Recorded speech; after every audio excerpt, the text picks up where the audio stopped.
ብዙዎቻችን አናስተውለውም ልብ አንለውም እንጂ ሁልጊዜም ከመጥፎ ነገሮች በኋላ የሚያስደስቱ መልካም የሚባሉ ነገሮች ይፈጠራሉ። በአባባልም እንደሚባለው ከረዥምና አስፈሪ ዝናብ በኋላ ተስፋ የሚሰጥ ወጋገን ያለው ፀሐይ ይወጣል። ታዲያ በዛሬ ቪዲዮም በአሜሪካ ለምትገኙ ኢትዮጵያና ኤርትራውያን ከረዥም ጊዜ በኋላ መጥፎ ከሆኑ አስደሳች ካልሆኑ ዜናዎች በኋላ 5 አስደሳች የሚባሉ መረጃዎች ወጥተዋል። እኛ በአሜሪካ የምንገኝ ኢትዮጵያንን ኤርትራውያንን 5 እጅግ በጣም ሊያስደስተን ጭንቀታችን ሊቀንስልን እንዲሁም ተስፋ ሊሰጠን የሚያስችሉ 5 ውሳኔዎች ተወስነዋል። ስለዚህ በዛሬ ቪዲዮ በአሜሪካ ለምንገኝ ኢትዮጵያውያን እንዲሁም ኤርትራውያን በተለያየ አይነት የቪዛ አማራጭ ብንገኝም ማለት ነው እነዚህ 5 ውሳኔዎች እንዲሁም 5 የተሰሙት አስደሳች ነገሮች እጅግ በጣም ተስፋ የሚሰጡ ናቸው። አንድ በአንድ እየገባን ምንድናቸው የሚሉትን የምንመለከት ይሆናል።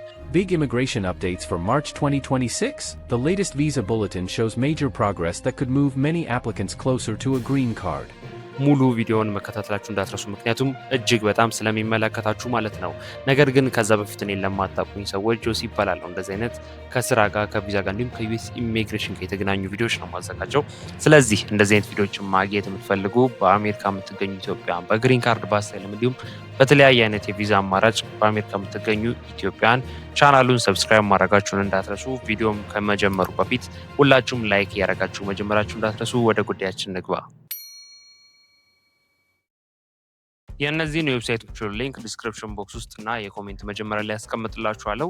እኔ ከነገርኳችሁ ወይም ካብራራሁላችሁ በተጨማሪ በራሳችሁ ኢንፎርሜሽን ማግኘት የምትፈልጉ ሰዎች ካላችሁ መጠቀም ትችላላችሁ። ያስቀምጥኩላችሁ ሊንክ መግቢያ ላይ እንደነገርኳችሁ በዛሬ ቪዲዮ የምንመለከተው 5 እጅግ አስደሳች የተባሉ እንዲሁም ተስፋ ሊሰጡ የሚችሉ እንዲሁም የሚያስደስቱ ውሳኔዎች ተወስነዋል። ስለዚህ አንድ በአንድ እየገባን እንመለከታቸዋለን። የመጀመሪያው አስደሳች ከተባሉት ነገሮች መካከል የመጀመሪያው ማለት ነው በያዝነው ወር ማለትም በማርች አሁን እንደሚታወቀው ማርች ላይ ገብተናል። ይህም ቪዲዮን በማዘጋጅበት ጊዜ ማርች 9 ነው። ስለዚህ በዚህ በያዝነው ወር የቪዛ ቢዩቲን ማሻሻያዎች ተደርገዋል። ማለትም አሁን በያዝነው በማርች ወር የቪዛ ቢዩቲ ላይ በተለይም በስራ የተመሰረቱ ማለትም ኢምፕሎይመንት ቤዝድ በሚባሉ የቪዛ አይነቶች ላይ ከፍተኛ ማሻሻያ ማድረጋቸው ተገልጿል። ይህም ለአመልካቾች ማለትም በኢምፕሎይመንት በስራ ማለት ነው ለምታመለክቱ አመልካቾች የቅድመ መብት ቀናቸው ወይ ደግሞ ፕራዮሪቲ ዴትስ የምንላቸው ማለት ነው ስለቀረበ ለግሪን ካርድ ይበልጥ እንድንቃረብ ያደርገናል። ይህ ምን ማለት ነው? በዚህ ወር ማለትም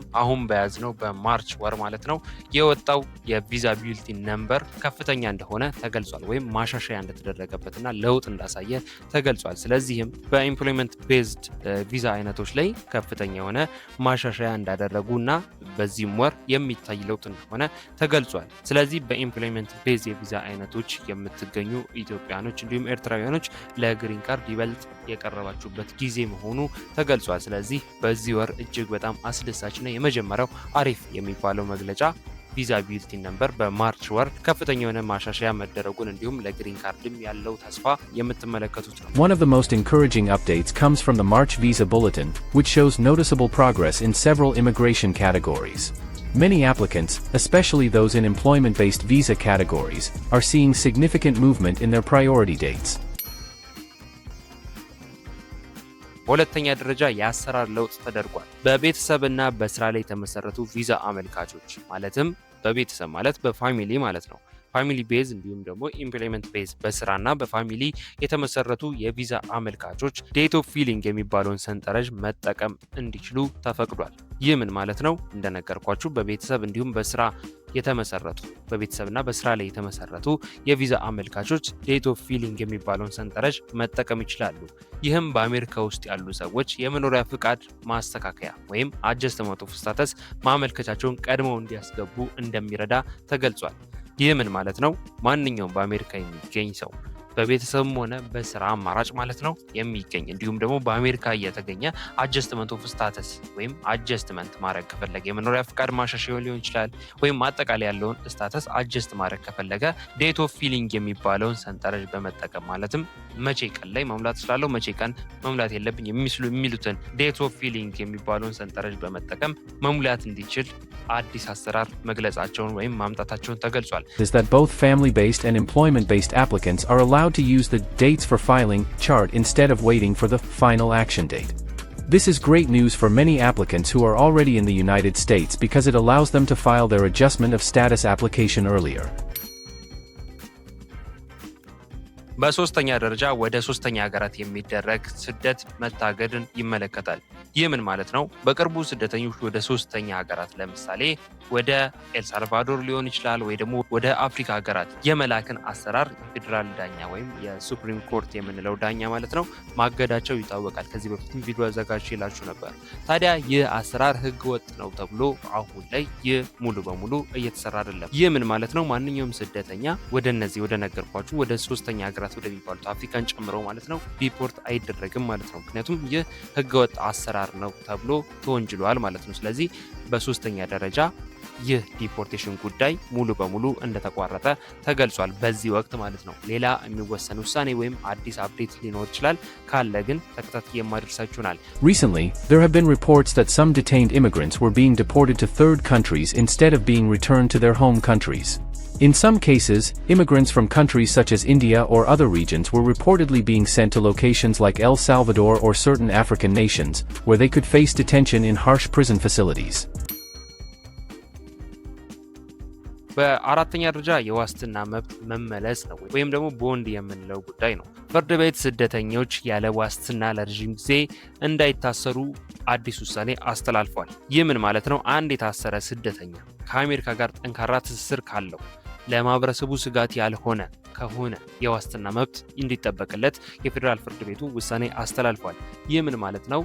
አንድ ስደተኛ ህገ ወጥ ሆኖ ቢያዝ እንኳን ወይ ደግሞ በህጋዊ ባልሆነ መንገድ ሲንቀሳቀስ በአሜሪካ ቢገኝ እንኳን ከታሰረ በኋላ የዋስትና መብት ይከበርለታል። ነገር ግን የዋስትና መብት የሚከበርለት ግብር ከፋይ ከሆነ ለማህበረሰቡ መልካም የሚባል ባህሪ ወይም ሞራል ካራክተር የምንለው ካለው እንዲሁም ደግሞ ለአሜሪካ የሚጠቅም ዜጋ ከሆነ ለምሳሌ ራሱን ችሎ የሚሰራ ለመንግስት ጥገኛ ካልሆነ ማለት ነው። ወይም ደግሞ ተማሪ ከሆነ ወይም ራሱን ለማሻሻል መንግስትን ለመጥቀም የሚጥር የሚንቀሳቀስ አይነት ሰው ከሆነ ለአሜሪካ አስጊ ስላልሆነ እንዲሁም ደግሞ ለማህበረሰቡ አስጊ ስላልሆነ የዋስትና መብት ተጠቅሞ ወይ ደግሞ ዋስትና ተከብሮለት መውጣት ይችላል ከእስር ቤት። ከዛም በውጭ ሆኖ ጉዳዩን ይከታተላል። ወደ ህጋዊ መስመር እንዲመጣ የሚያደርግ አዲስ አሰራር ወይም የዋስትና መብት መመለስን ይመለከታል። ከዚህ በፊት ተከልክሎ ስለነበር ማለት ነው። ስለዚህ በአራተኛ ደረጃ ያለው እጅግ አስደሳችና መልካም የተባለው መረጃ ይህን ይመስላል። The judge determined that individuals cannot be detained indefinitely without the opportunity to request bond. This decision reaffirms a long-standing principle in immigration law. If a detainee can demonstrate strong ties to the United States and show that they are not a flight risk or a danger to the community, አምስተኛና የመጨረሻ እጅግ አስደሳች የተባለው መረጃ በመንግስት መዋቅር ውስጥ የተደረገ አዲስ ለውጥ አለ። በትራምፕና አጠቃላይ በአሜሪካ የመንግስት መዋቅር ውስጥ የተደረገ አዲስ ማሻሻያ አለ። ፕሬዝዳንት ትራምፕ በባለፈው ሳምንት አዲስ ውሳኔ አስተላልፈዋል። የሀገር ውስጥ ደህንነት ሚኒስቴር የነበሩት ወይም የአይሲ ሚኒስቴር የነበሩት ክሪስቲኖም ከስልጣን አሰናብተዋቸዋል፣ ዶናልድ ትራምፕ ማለት ነው። እንዲሁም በእርሳቸው ምትክ ማለትም በክሪስቲኖም ምትክም አዲስ ማርክ የተባሉ ሴናተርን ሹመዋል። እሳቸውም መልካም የሚባል ባህሪ ያላቸው እንዲሁም ደግሞ የሚወስኗቸው ውሳኔዎችም አሪፍ መልካም የሚባሉ ውሳኔዎች ናቸው። ከዚህ በኋላም ለስደተኞች መልካም የሚሆኑ ህጎችን እንዲሁም ውሳኔዎችን ያስተላልፋሉ ተብሎ በጉጉት ይጠበቃል። የሚሆነውን አብረን የምንከታተል ይሆናል። President Donald Trump fired Homeland Security Secretary Kristi Noem on March 5, 2026, after weeks of criticism over her leadership of the Department of Homeland Security, DHS. ስለዚህ በዛሬ ቪዲዮ አምስቱ እጅግ በጣም በአሜሪካ ለምንገኝ ስደተኞች ለተጨነቅን እንዲሁም እነዚህን ውሳኔዎች ስንጠብቅ ለነበርን ኢትዮጵያን እጅግ በጣም ኢምፖርታንት መረጃና አስደሳች ጉዳይ እንደሆነ ተስፋ አድርጋለሁ። ሀሳብ አስተያየታችሁ እንዲሁም ጥያቄያችሁን ኮሜንት ላይ ጻፉልኝ። ስለነዚህ ጉዳይ ምን ትላላችሁ? ሀሳባችሁን አጋሩኝ። መግቢያ ላይ እንደነገርኳችሁም ለዚህ ቻናል አዲስ የሆናችሁ ሰዎች እንደዚህ አይነት ከዩኤስ ኢሚግሬሽን የተገናኙ ቪዲዮዎች ስለሆነ ማዘጋጀው ሁላችሁም ቻናሉን ሰብስክራይብ ማድረጋችሁን እንዳትረሱ። እንዲሁም ቪዲዮ ከመውጣታችሁ በፊት ሁላችሁም ላይክ ያደረጋችሁ ቪዲዮውን ምን ያህል እንደወደዳችሁት እንደጠቀማችሁ ላይክ ያደረጋችሁ አስቆኝ። ምክንያቱም ላይክ ባደረጋችሁት ቁጥር ምን ያህል ቪዲዮውን እየወደዳችሁት እየጠቀማችሁ እንደሆነ ስለምረዳ በቀጣይ ሌሎች አዳዲስ የሚወጡ መረጃዎችን ቶሎ ተከታትዬ እንዳደርሳችሁ ይረዳኛል። ስለዚህ ሁላችሁም ቪዲዮን ላይክ ያደረጋችሁ እንደወደዳችሁት እንደጠቀማችሁ በርካታ ቪዲዮዎችን እንዳዘጋጅላችሁ ላይክ ያደረጋችሁ አሳውቁኝ ማለት ነው። በቀጣይ በሌላ ቪዲዮ እንገናኛለን። መልካም ጊዜ